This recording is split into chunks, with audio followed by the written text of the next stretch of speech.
Ancient Faith Radio, timeless Christianity 24 hours a day.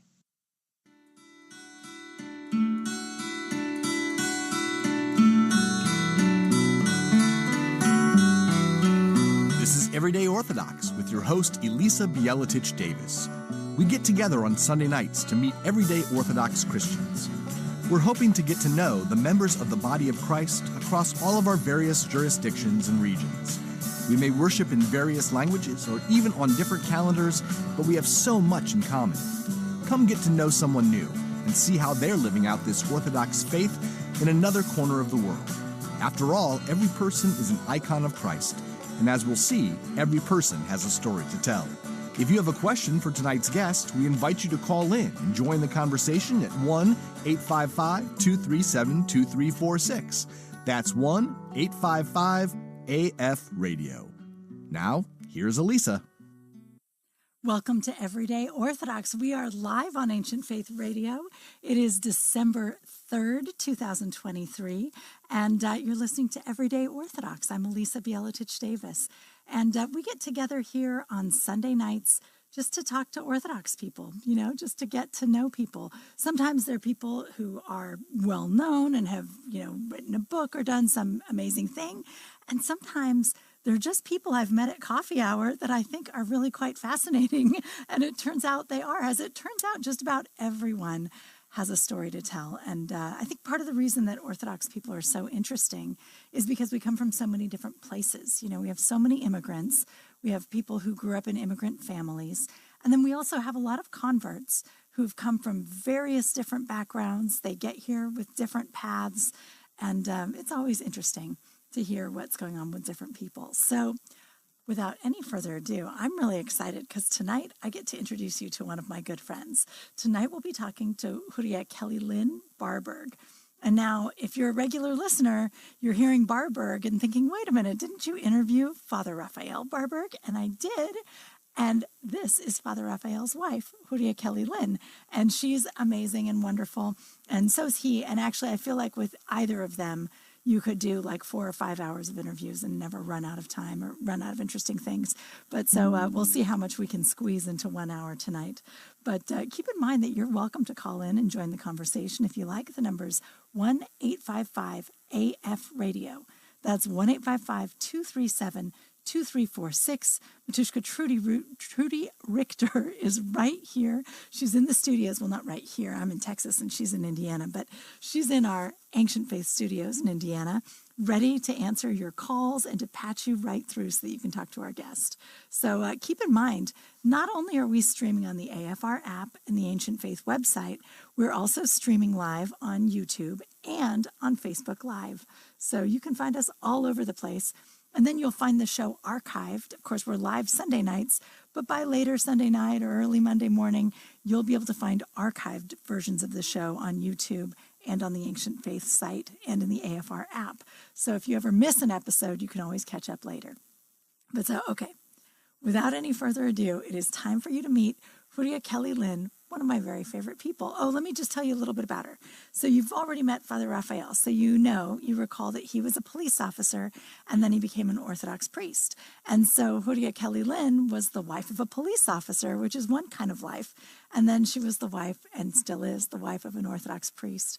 They have 5 kids. She homeschooled her kids. She has an amazing story, actually. She's really just a very fascinating, strong woman.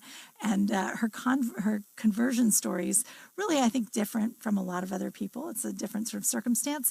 And then in addition, as a parent, Kelleylynn has gone through quite a bit. Actually, one of their children had childhood cancer and struggled through that, and thank God is okay now. But so we'll talk a little bit about what that's like. We'll talk about what it's like being a cop's wife and a priest's wife.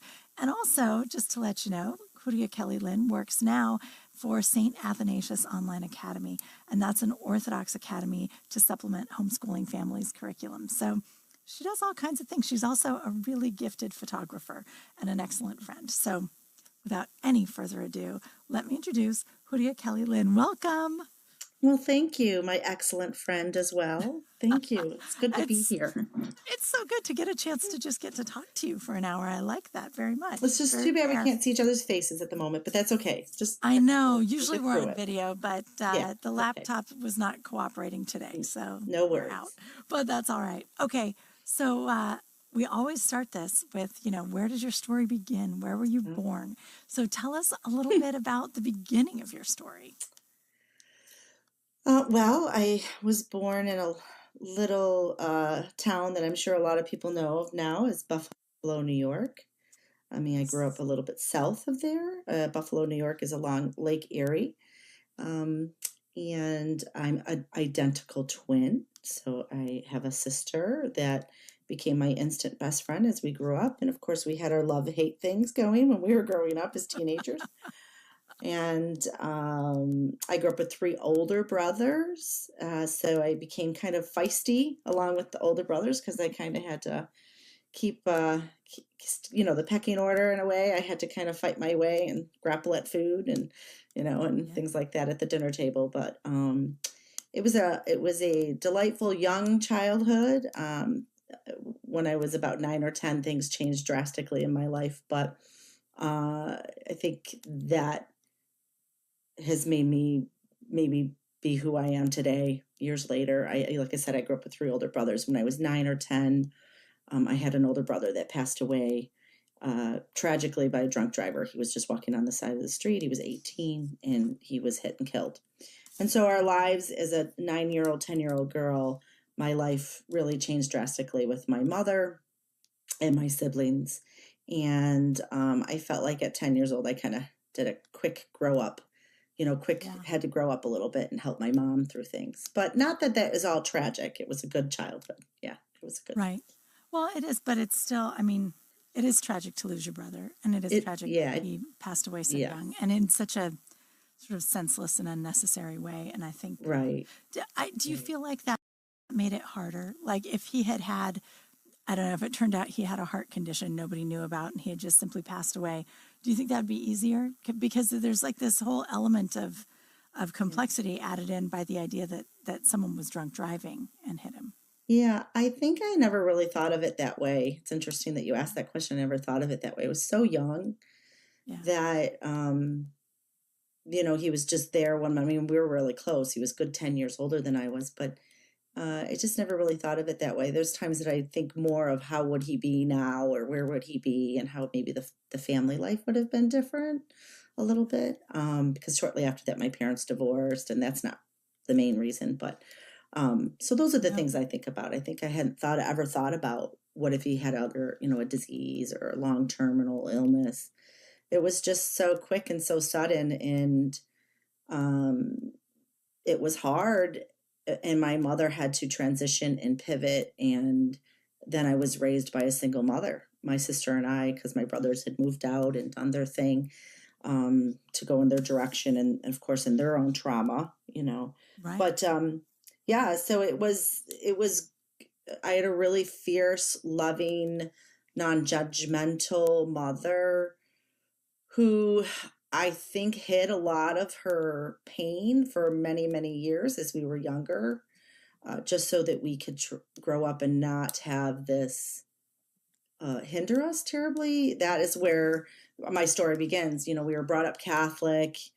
And after my parents' divorce, the Catholic Church wasn't kind to my mother, pastoral, and so that's when she was searching and we went to the Protestant church. Right. And I think because of that. Didn't she grow up in that church? Like, was that the parish that she had?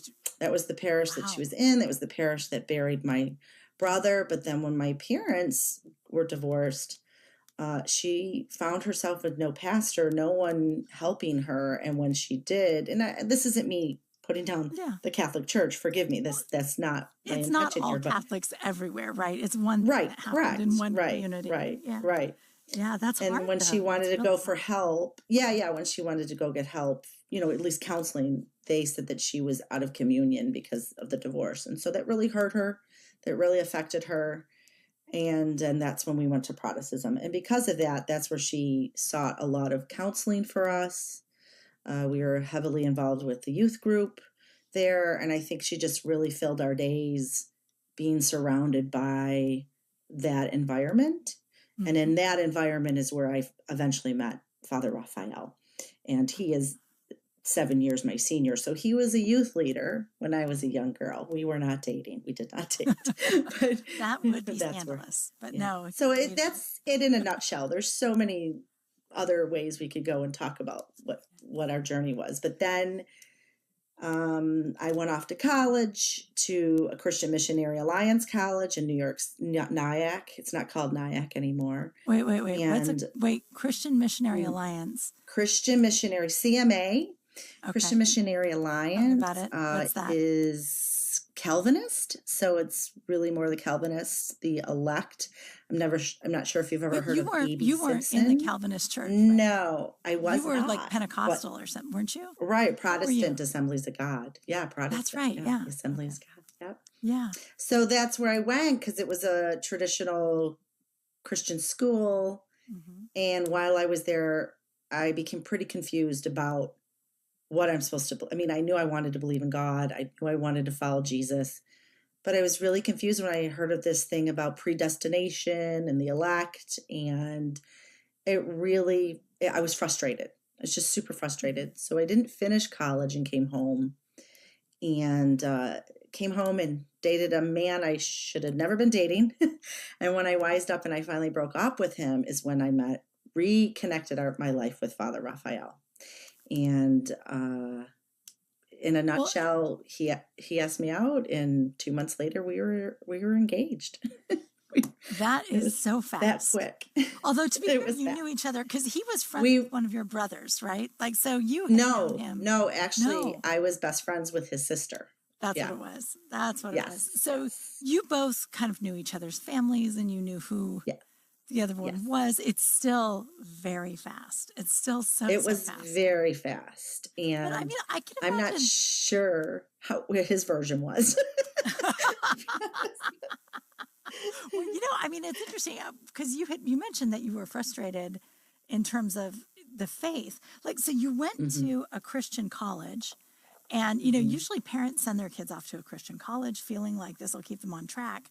And what ends up happening is because the faith stuff gets so confusing, you give up on college entirely, which is I did. Like, I mean, it's so interesting because you think about it. There are always so many sort of, I don't know, unexpected consequences, things that we didn't plan for. As parents, we think that we're like buying this insurance policy, right? Like, I'll send her to a Christian school and it'll all be fine.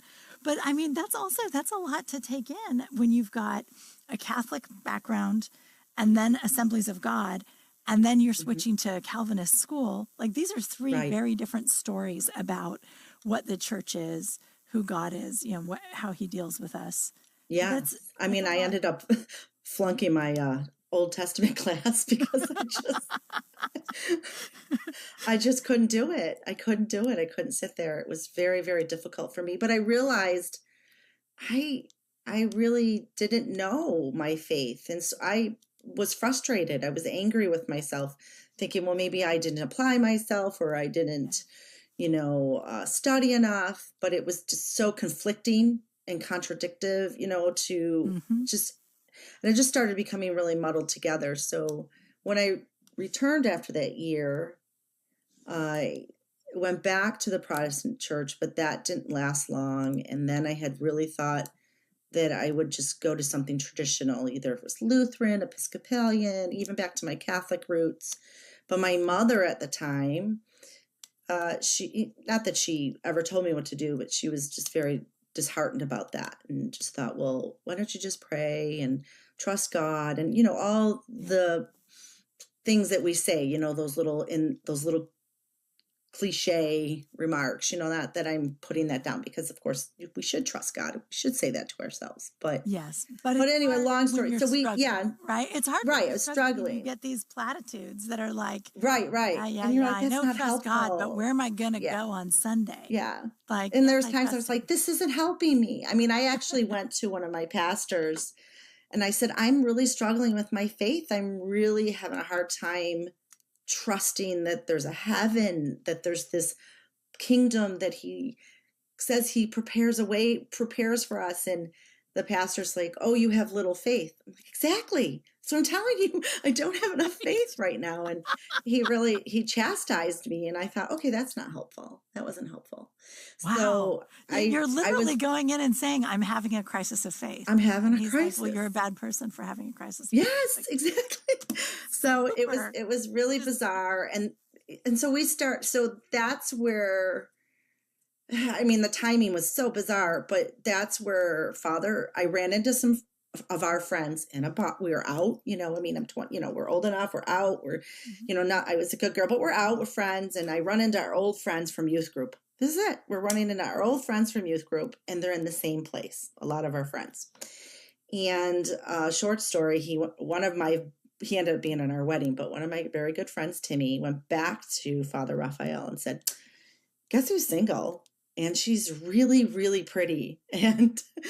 And I guess the next day, Father called me because he needed a date for this policeman's ball, and he didn't want to go dateless. He was being awarded Cop of the Year with a bunch of other police officers as well.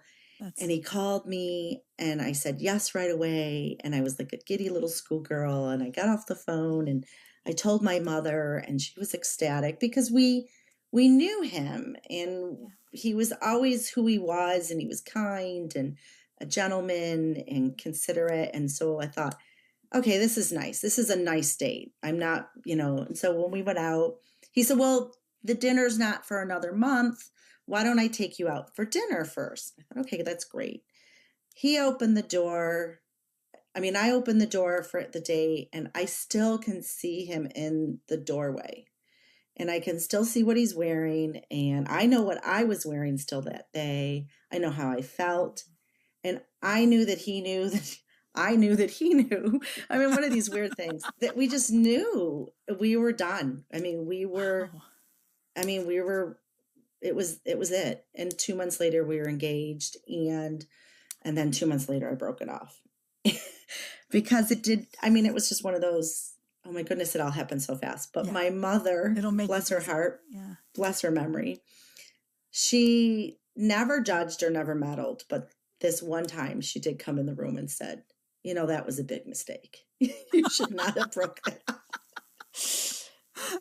But, Father Raphael is ever patient. And he had told me, look, I'm not in high school anymore. I know I love you. I know I want to marry you. If you don't, good, let's know this now. But if you do, I'm giving you 2 weeks. 2 weeks. Ooh. Oh, I called him back in a week. I called him back in a week. Like, I'm going to wait for you for 2 weeks, and then I'm just going to assume 2 weeks on and move on. But it was like, he's like, I have to get on if she doesn't love me. But I did love him. I was you needed nervous. A minute. Yeah. I needed a minute. Well, because also, though, at the same time, as you mentioned that everyone was kind of in the same place, like struggling with their faith, but he was struggling with his faith and had started wandering into Orthodox churches. Exactly. Right? Exactly. So that's a whole layer of stuff on top. Yes. So he tells me he has a chrismation date. And so this is June, July. He has a chrismation date for Christmas of some sort. I could be wrong on the dates, but it was sooner. It was soon. And I thought, I don't know what orthodoxy is. I'm not going to do this just for you. I'm stubborn and I'm feisty, so I'm not going to do this for you.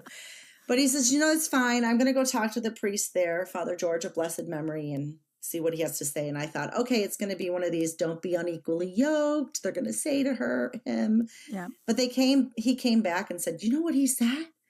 I'm not to be chrismated. He said, we're holding off. And he goes, just marry that girl because she might leave. But orthodoxy is going nowhere. We're going to stay here. We're going to love you still, whatever you choose. And orthodoxy is not leaving. It's not leaving. Hasn't left in over 2,000 years. It's not going to leave you. So we'll be here when you're ready. He goes, but marry her because she might leave. So he didn't give him a blessing. He took back his chrismation date. And so a year later, we had our Protestant wedding, and we implemented the Orthodox prayers in the wedding because you can do that in the Protestant faith. Anyway, right. And then a year later, we came to the church together. So I always say to everyone, I was a little undercooked, and Father was definitely overcooked, and he was ready to be Orthodox. But bless his heart, he's so patient. That. He's so patient. But this is perfectly reasonable, really, because you were, Yes. I mean, you went from, you're like Catholic Assemblies of God, Calvinist school, everything's crazy, right? And then within a couple of months, all of a sudden, like, you know, you've gone through one bad relationship and now you've got 2 months of a good, it's a lot. Yes. It's just it a was. lot. So I think, It was. And it's still a lot. actually, that shows 30 that you're years later. smart. Like, not just that you're feisty, but that you're smart, because you're also going, thank you. okay, this feels great, but what am I doing? Like, this is the rest of your life. What are you doing? Yes. What was your twin sister thinking about all this at the time? Oh, everybody loved Father. They all loved him. They all loved him. For him. They were all They rooting didn't for mind him. the I already Orthodox know it. stuff, even though he was joining this really weird church. My side, I mean, I have to be careful. I have to be careful. My side of the family were great. I mean, they were fine. So eventually, I'll table that. My side of the family, great. His side of the family, and I don't want to tell his story. They had their challenges, but my side, my mother, eventually, years later, I would say by the time I had my third one, my mother came to the Orthodox faith. So that was really beautiful to have her in the church with us. Yes. Mm-hmm. Yeah. Oh, that's neat. That's really neat. I'm always so jealous of people whose parents come. But just my mom. But my sister and my brothers have been so supportive and kind, and you know, they've attended all the baptisms and all our little functions and his ordinations and this and that we've had, all those big milestones that we've had through the years. So what was it like? So you married a police officer. Like outside of the Orthodoxy conversion, you also, like, you've gone from sort of being a civilian to being a police officer's wife. How is that different from being married to someone who just like has a regular day job? You know, it's really different. And I'll tell you what was easier, being a police officer's wife. Father didn't bring it home. I mean, there were times I hardly knew what he did through the course of the night. He was a lieutenant, and by the time we were married, he was off the streets. So he was a lieutenant. So he was a supervisor. So he was not even on the streets anymore. He was just supervising. And he didn't often even wear his uniform at home. I mean, early on in the marriage, he did. And I just didn't think anything of it. But as we had children, he would change at the police station. He would not bring his guns home. So there was a part of him that I just didn't even know what that life was like, because I didn't go and visit him at work. I didn't go on ride-alongs. I was busy having babies, you know, and but so I didn't worry, because again, he was not on the streets. I did worry that he had a bunch of younger men and women under him, and so that was a real huge responsibility. And I know that he carried that well, and he carried, you know, with a heavy conscience. But you know, from the grapevine, when he was a boss, they all loved him, and they, you know, really thought he was fair and kind. So you would hear those things when we go to the little Christmas parties and things like that. But I didn't feel like I was a police officer's wife. I mean, I'm sure there's other people, you know, other wives that are married to police officers, and they have a different story. But it was until he was a priest, or, you know, even as a deacon, I didn't feel anything different. But as a priest, I go to quote unquote work with him. I'm there on Sundays. I know if he's struggling and what he can share with me, he shares with me, and I carry that with him. You know, most of these are parishioners, their families. If there's a death or if there's tragedy or even joys, I'm right there with them. We're right there together. So that can be good, and that can be really hard sometimes, you know, of sharing, because I'm like his colleague, but I'm a parishioner, and I'm his wife, and I'm the mother of his children. And I sometimes just don't want to be his worst parishioner, being like, do you know? You know what he says about you at church, though? He says that you make him look good. He says he walks into coffee hour, and you walk up and you go, hey, don't forget, this is the 1-year anniversary of when her husband died, and also it's her name day, and you need to ask how her sister's doing.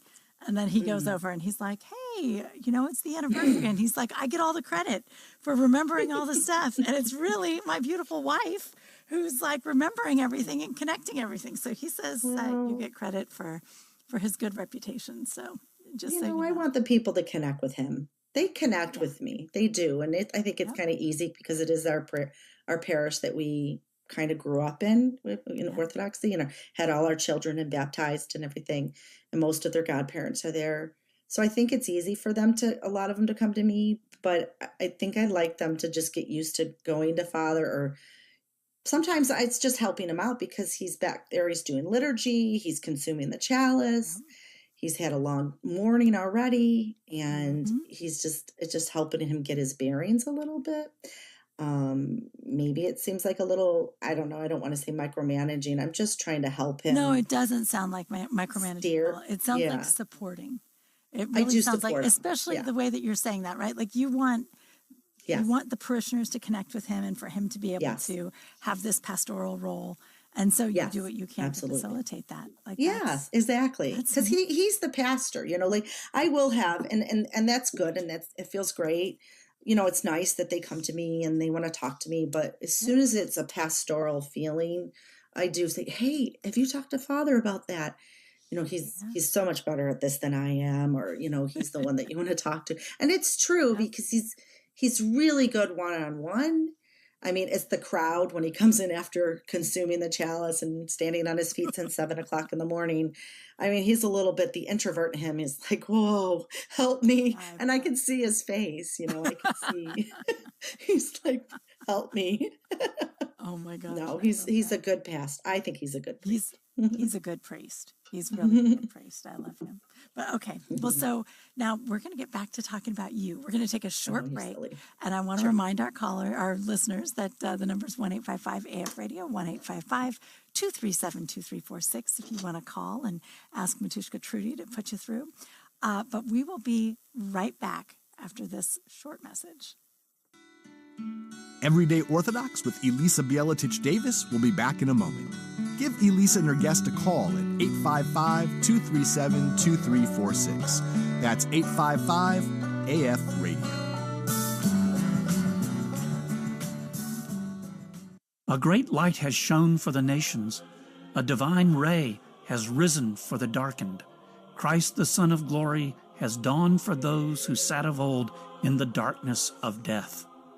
Behold a Great Light is a daily devotional designed to help readers contemplate the mysteries of the Incarnation, from the beginning of the Nativity Fast on November 15th through Christmas and Theophany, ending with the Synaxis of St. John the Baptist on January 7th.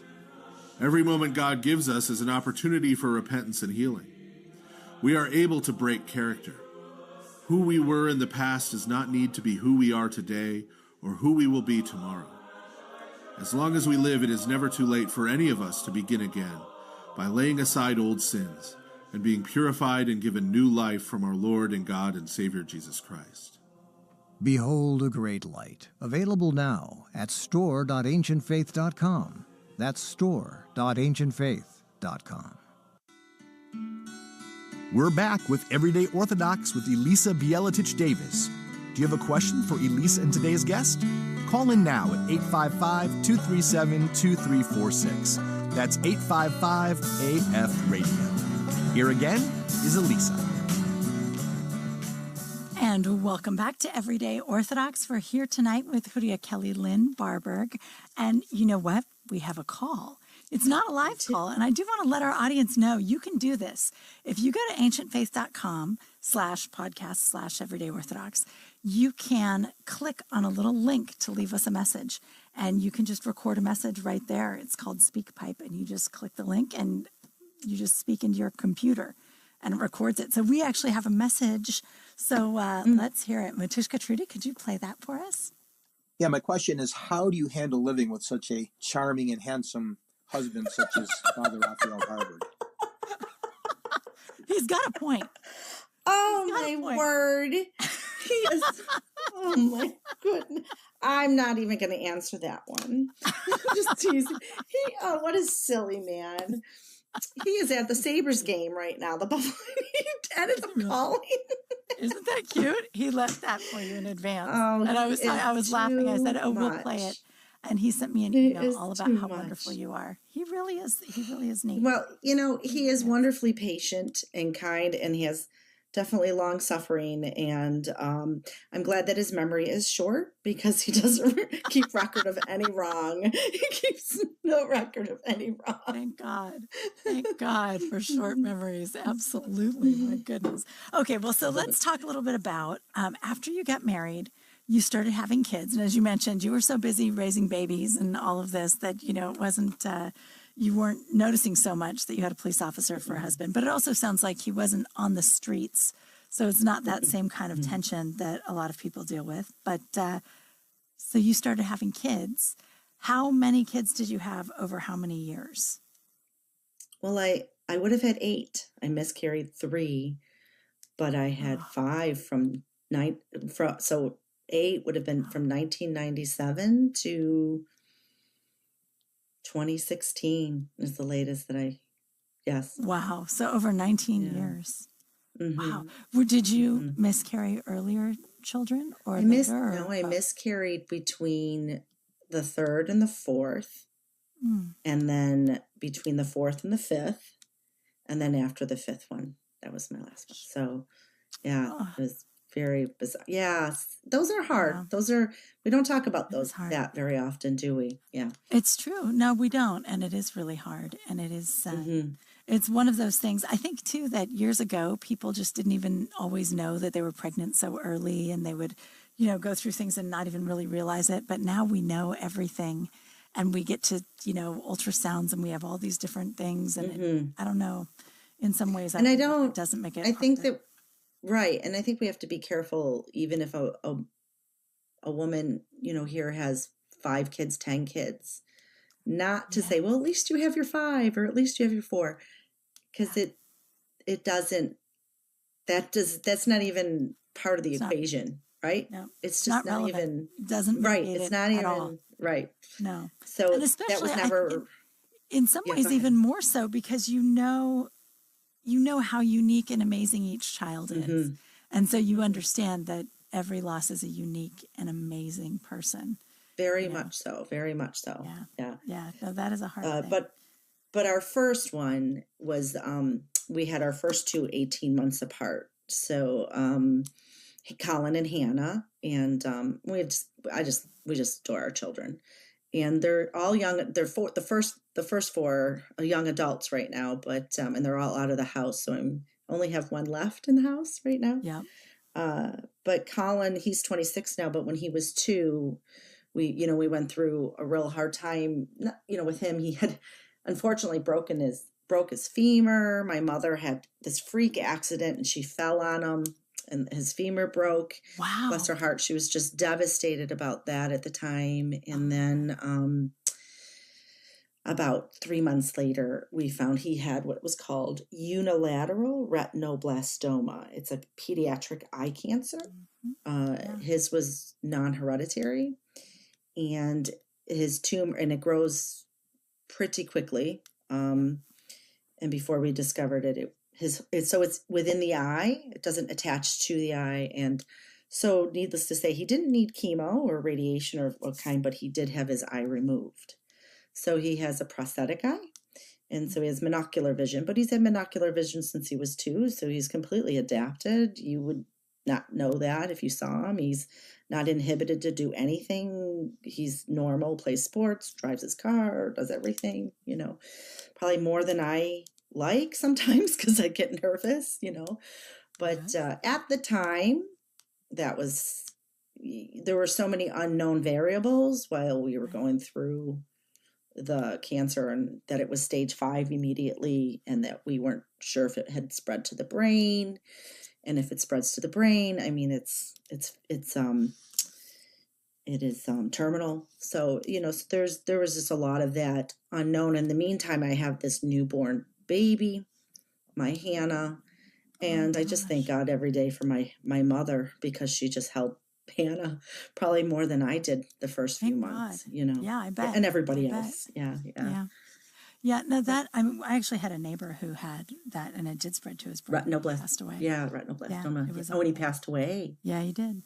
Oh, Lord, memory eternal. May his memory be eternal. He was a sweetheart. Little guy, too.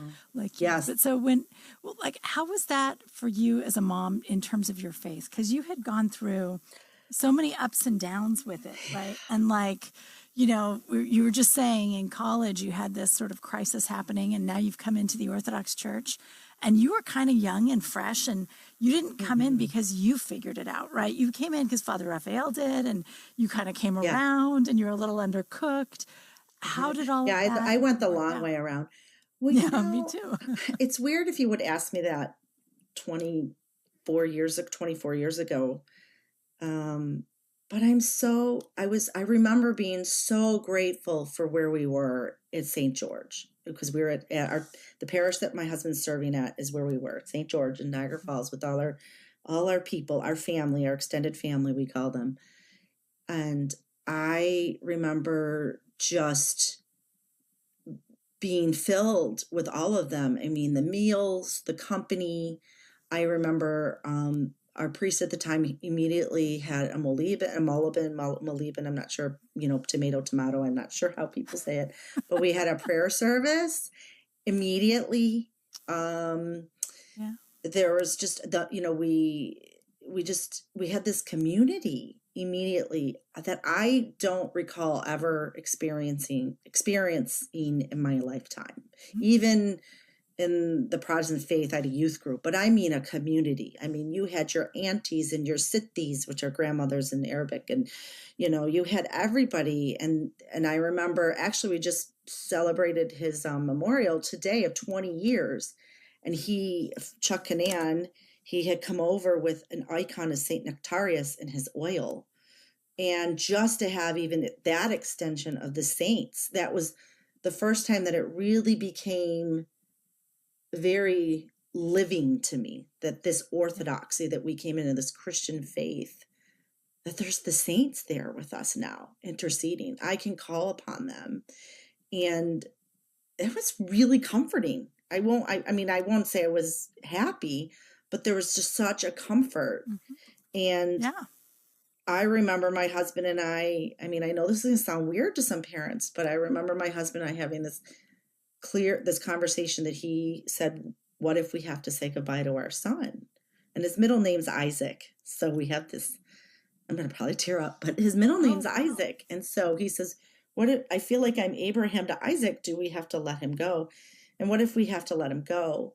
And there's a sense where being Orthodox that I just felt like I was prepared to, not that I wanted to, but that he's not mine to keep, and I know that sounds bizarre to people, I did not wish my child to pass. I did not want that. Of course not. But there was this still, of saying, well, who am I over God? Who am I over who loves him more than I love him, who gave him to me, and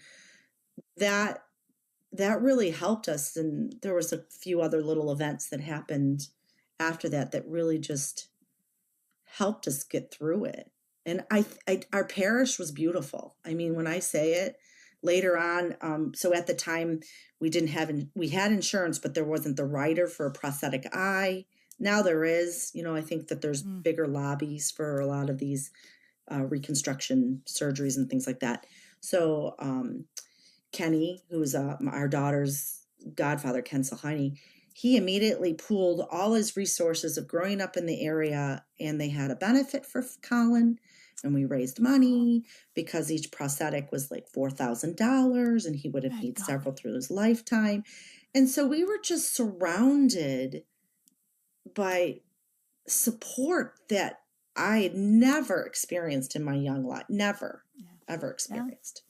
Well, and even as you mentioned the prayer service, right? Like it's not just that your loved ones have gotten together to say prayers, but and that is very powerful, but also the prayers are so beautiful, and they're so, over thousands of years, they've been like honed and perfected, and they're just, no, I as you know, I lost a son, and I had the same feelings very much, that real gratitude for orthodoxy. And it's funny because someone has asked me recently, well, how did you get like really comfortable and settled into the church, like hoping to be able to do it themselves? And I was like, you can't ask me because, your kids have to be real sick Yeah. to take No, this and path, it's right? But it is a really good yeah. path in, because it really cements you in, because you realize, like, it just all hits you, right? Just the beauty and the support and the love, and it's amazing. We also Yeah, I mean, I think that was the first time that I asked for his saints' intercessions. You know, it was like, even though I named him that, it was the first time that I felt like, wait a minute, I have this saint here that I can intercede on behalf of the mother, and the Theotokos, who's my saint. And I remember one of my dear friends, she's actually the godmother to my third, Mary Catherine, and Kelleylynn. And, you know, Colin was 2 at the time. And she said, you know, and I'm a young mother, mind you. I'm 24, you know, I'm just young. And she said, have you told him he's sick? Have you told him what's going on? And I thought, well, no. She goes, why don't you just tell him? And I did. I said, we sat him down and said, you know, tomorrow you have a boo-boo eye, and tomorrow you're going to have it removed. It's got to go. We got to get rid of it. And we just kept it simple like that and hugged him. And the very next day after the surgery, I have a dear picture of me over him in the little crib, and my dad is over me and his head is bandaged. I still have the photo. I have it framed and I keep it out. And he turned to me in between his almost 7 hours of surgery. And he was this little tyke, just 2 years old. And he goes, Mama, no more boo-boo eye, all gone. And I thought, he knows. And he was fine, you know, and he was happy and smiling. I thought, I just gleaned that joy. We just kind of rode on his little joy and his childlike faith. And it just kind of kept us going. It really did. Glory to God. Just really quite beautiful. Thank God. You know, we have a comment on the YouTube video from Amanda. Mm-hmm. She is saying that her 18-month-old has benign tumors that grow in his body, and it causes a lot of struggles in his body, and it's a lot to have a sick child. So, you know, what's his name? Knows how you feel. I don't know. Amanda, if you post his name, we will say some prayers for you. Prayer, please. But, yeah. But she's sending you hugs and love, because she knows that. Thank you, Amanda. I send you hugs and lots of love. It is a lot. It is a lot. It is. It is a lot as parents. Thank you for sharing that with us, that it is a lot. Absolutely. And she's right. It is a lot.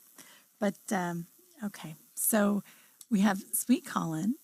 He starts getting better. He's got his prosthetic eye. You've got this newfound real love for the community. How did this go as your family grew? At what point did Father decide he wanted to be a deacon?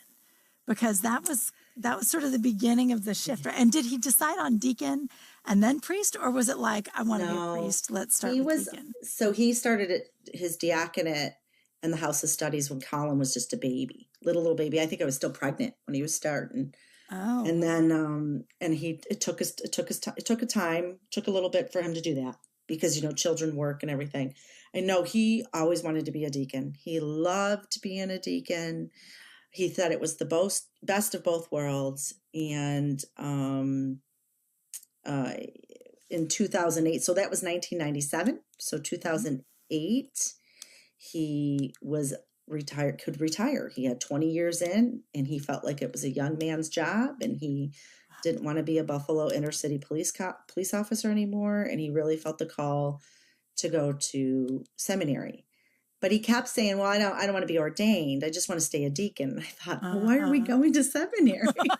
You know, and I was not against it, but I said, let's take a pilgrimage. And we went to Alaska to St. Herman's pilgrimage in 2007. Yeah, we went 2007. Father Justin Mokiber came with us, and then myself. Wow. And we go way back. He's got, when he was Todd. He's the Todd father. He's Mary Catherine's godfather. So we went, and we just, you know, pilgrimage to St. Herman, and what better place. And it just came to us. I mean, we just said we have to go to seminary. You know, it was after we venerated his icon. Father was able to stand over his sarcophagus, you know, the coffin, and it was open, and they opened it on Thursdays during the pilgrimage.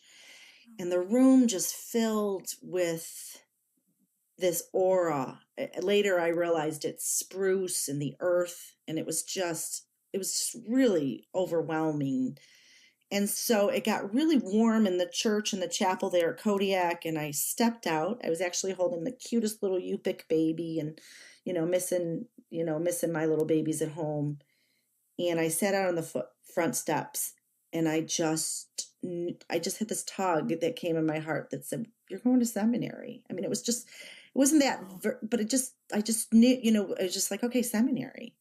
So after the service was over and Father came out, well, apparently he kind of had the same thing. We kind of felt like we're Anna and Joachim, like they both went in two different places and heard something. Yeah. And we did. I mean, it wasn't like we had this audible conversation. It was just a kind of a knowing, this quiet little small voice, like the wind, like the breeze, that just sort of breezes. And I remember looking out at the mountains. And so at that point, we had so many logistics to deal with. Not only do we have 4 children, we have a house to sell, all these things. My mother was living with us. So needless to say, all these details just really fell into place. I'm not going to say it was super easy, because it wasn't easy. But we landed at St. Vladimir's a year from the date on St. Herman. So St. Herman's very special to us. So year to the date in August, when we celebrate, I think another time in August, when they celebrate. So from a year to the date when we were at the pilgrimage, we stepped out in St. Vladimir's. So we always say, okay, St. Herman, where are you moving us to now? Whenever. I love him. I mean, he was all about native priests, right? Yes. And here you guys are, having come up at St. George's. And now St. George's has a native priest that runs it. Yes, isn't that interesting? Thank you for making that connection. That's really neat. I love St. Herman. He's so neat. Yes, we do too. We do too. And we always buy our Christmas tree on St. Herman Day. So we'll buy it Friday because the spruce tree. So cool. So cool. Okay, so how was St. Vlad's? How'd you like it? Was it really hard, or was it great? It was hard. It was hard. And then it was beautiful too. It was absolutely beautiful to, we had the best neighbors, Matushka Katie and Father James Bozeman. And their 2 boys, they're just some of our dearest friends. And, we had other friends there. We just made some really deep connections there that their family, I mean, they, Matushka Sonny Cox, they're all OCA church, not in our diocese, which was beautiful. Because you get to step out of your diocese, and you get to meet more in the OCA and maybe some from the Greek or everywhere. And everybody's from all over the place, and you get to just sort of glean from one another and lean on each other and really learn and love each other and learn to love each other because, community living. Right. Well, I mean, there's a reason that it's salvific, right? Like it's not. Oh, it's very salvific. Yes, it is. It's because it's so hard. Yeah. So, and when then, you're one. Yeah. What's that? When you're one? No. Well, when your one son pulls the fire alarm when he was 3 years old, and everybody's got to come out in the middle of the night because your son did that. Sorry, Father Chad Hatfield. Awesome. But yeah. So but there were challenges because, mind you, we came with a lot of the seminarians that were there. They had younger families. Here, Father and I think maybe that's why we got real close to the Bosemans and, the Robichauds, they're friends of ours there. We had children that were teenagers, and going through the trials of teenagers, and we were able to do that together. And I think that would have been like that anywhere we went. But thank God in so many ways that we were together with other Christians, and we were able to pray with each other and just support each other and, maybe complain to one another, but there were challenges. I won't lie that it's a big challenge that you put your entire faith in the bishops or the metropolitan at the time was Philip. And, you just trust that they send you someplace when your 3 years is up. And it's going to be a good fit, or it's not going to be a good fit, or it's all of it, right? Part. You're trusting that you'll be ordained. You're trusting that you'll get a parish that's okay. You're trusting that if it's not okay, they'll help you. There's a lot. You put your whole life in their hands, and it's yes. But thank God most bishops are pretty trustworthy folks, so it works out. But Yeah. it's a lot. Yes. That is a lot. Yes. And we've had St. George's our third parish assignment. So thank God we were at St. Mary's in Brooklyn with Father Michael Elias and Layla there. That was beautiful to be with them for the 3 years that we were at St. Vladimir's and being, just learning from them. And as we were, growing in the faith and, my husband was getting the instruction he needed. But from there, we went to Maryland to St. James. It was a little mission church outside of That's right. Baltimore, Westminster. And then after that 5 years, we were in Oklahoma City at St. Elijah for 2 years. Yep. And that was not planned. I mean, we were there 2 years. It was great. We didn't want to move again. And that's when they called Father Raphael and said, your home parish is available and we'd like to send you back home.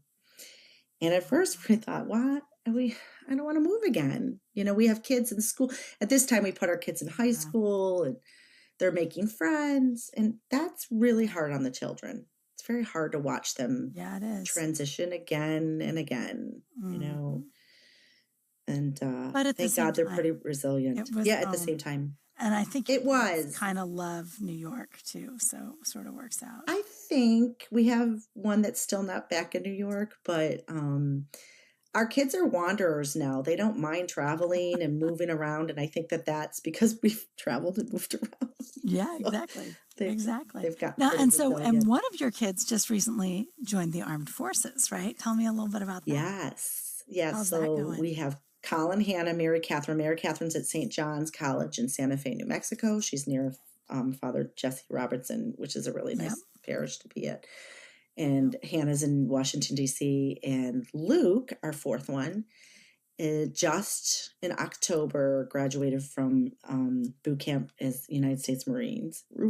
He's the Marine. And that's a little bit of a mixed bag because I can't just call him and say, come home, Yeah, exactly. Right. No, not at all. In fact, he couldn't even come home for Thanksgiving. I mean, it was just not even on the table. So that's a little bit different in that he's chosen something, I think, hard and very selfless. And not that the other ones have not. That's not true. Right. But it's a specific thing because like being a priest, you're putting your fate in someone else's hands. Right. But unlike a priest, it's not like a bishop. It's like nameless, faceless, random military leaders. But how are you handling it as a mom to have him just kind of gone? Are you worried about him? How was it when he was in? I'm worried about. I don't want to get political. I'm worried about the state of our whole world right now. I'm worried about what our current affairs are going on right now. He's not in any immediate placement to go overseas or go to the Middle East at this point. But I know that there are men that are before him and above him that's very likely in their future.